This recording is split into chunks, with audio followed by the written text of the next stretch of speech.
this whole thing together. There's never a dull night. I did a show a couple months ago, man. There's never enough adventure at an Alan action show. I also love that they actually got a prop from the movie It Came on the small of the bag of Planet Gonorrhea. I love this thing, right? It's amazing. My Irish immigrant father was always like, no, you're not going to find anything good on the internet. You'll probably get syphilis if you mess around dating on the internet. And this is probably what Dad pictured, basically. You're going to find a robot that's got the clap bite. Stay away from it. I'm glad to be here. It's good to be back here in New York City. I'm very excited. My new movie, The Laws of Motion, is premiering here in New York City this weekend, and it's fucking cool, man. And I couldn't think of a better way of kicking off this week in New York City than doing Alan's show. It's always a great time. There's always a great... How many people here have been to one of Alan's shows here at the Cutting Room? Anybody return? Yeah, it's great, because you got music, and you have passion, and you have comedy, and you always have something crazy happening at that bar in the back. The last show I did here back in May, I saw this guy at the bar. This guy was so friggin' drunk. He's sitting at the back of the bar. And when the bartender finally comes over to him and he goes, sir, I think you've had enough to drink. I gotta cut you off. He whips out a card from his back pocket and goes, hey, just put it on the card, it's fine. And the bartender looks at the card and goes, sir, that's a 7 of spades. And the guy points at the card and goes, hit me. So finally another guy comes up behind the guy who obviously works here, and they're like, sir, you gotta pay your tab. So he takes out the real credit card, he pays his fucking tab, and as he's walking out the door, the poor bartender picks up the tab and goes, hey, you didn't leave me a tip. And as he's walking out the door, he goes, play that 7. It's good. Everybody excited for Halloween? Yeah. I'm very excited for Halloween. I always have crazy good memories about Halloween as a kid. I grew up in a small town just north of Boston called Salem, Massachusetts. You guys know that? Which city, USA? Yeah. And I actually, one of the reasons I love Halloween is I got my first kiss on Halloween when I was 11 years old. Does anybody here in the audience remember their first kiss? The magic that was your first kiss. There's some good-looking people in the audience here. A lot of people probably remember their first kiss, at the prom, or their first kiss, on like some windswept mountain in the Midwest or something. Yes. I'm still waiting. Ladies and gentlemen, shut the fuck up, said the guy who looks like Dave Chappelle with AIDS and a cheap suit in the back. Love you, buddy. Yeah, you better get work. I'm trying to get some syphilis here tonight. You're just not telling your joke. Shut the fuck up. Hey, you are bringing a rubber knife to a gunfight. I know. Your toughness is as cheap and as fake as your Rolex, so you better back the fuck up. I have a microphone. I do this for a living. It works. Yes, I know. I got you, man. I'm sorry. I know. It's tough. It's tough. You need to fucking get back to better go. Yeah, man. I got the bad jokes for you. There we go. Folks, does anybody mind if I finish telling this story, or should I go back and forth with angry McDipshit back? That's fine. All right. Well, evidently the eyes have it, my friend. I've got to keep doing my sets. Than being a fucking tampon. Shut up. Sir, are you having a stroke? Let me tell you something. Get out of that spaceship, because I didn't make no chocolate chip cookies. All right, that is a cogent argument, sir. And when are you getting your PhD from Columbia? You're the stroke. Yeah, man, you're the stroke, motherfucker. Listen, man, I'm like 30 years into my career. I can't do the heckling with the crazy crackhead in the back thing. I'm just doing the thing where I actually tell a story. So, yeah.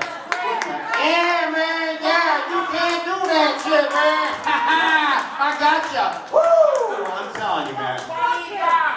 You are, man. Like, dude, I'm telling you, man, I love you. I watched you heckle every single comic here tonight. There's people in this world that have something good and have a talent and have an art they want to share. And there's assholes like you that just show up to shit on everything because there is nothing in you that is good or worthwhile. All right? You are a piece of fucking shit, dude.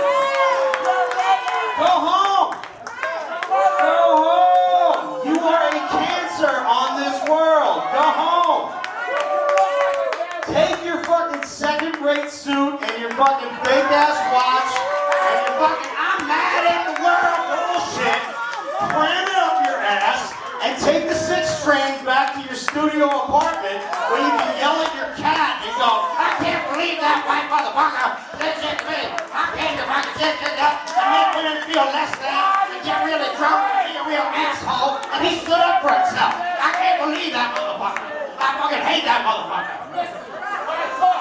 Listen, I'm listening, talk. You're talking. He talked already. If you don't mind, He cut your I'm going to ass finish in. my story just for you, my friend.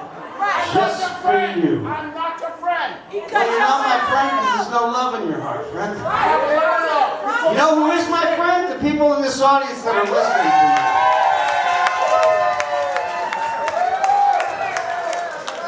And if you don't mind, fuckhead, I'd like to finish a joke.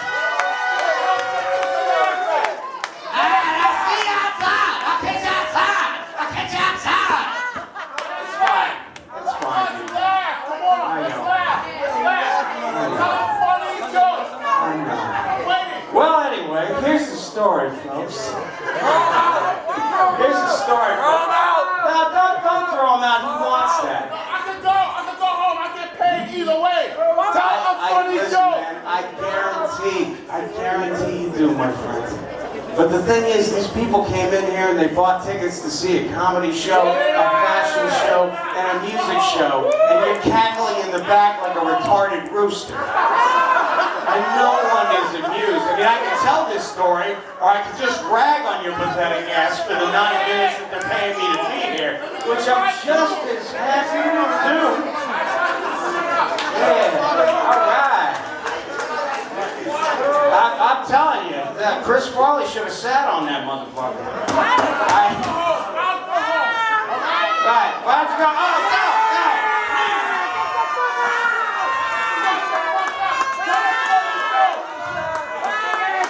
Alright, I'll tell you a joke.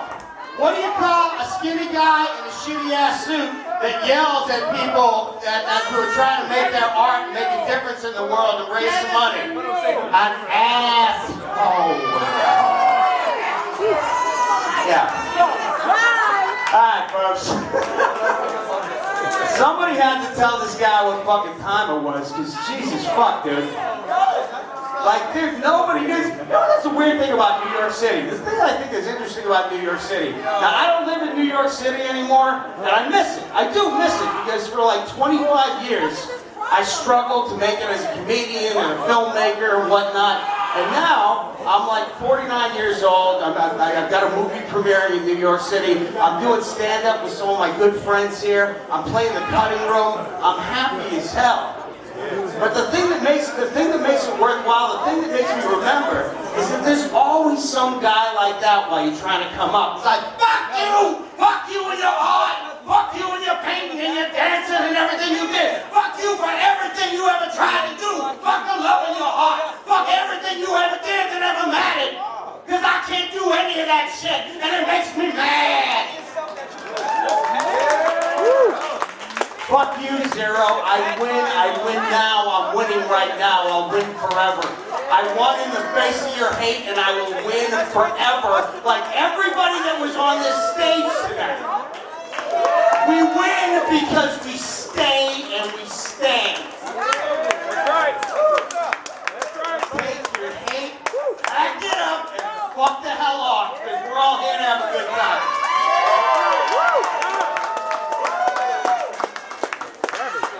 I gotta say, I've probably run out of too much time already, but come see my movie Lost in Motion, and let me give you back to my good friend Ray Goots, everybody.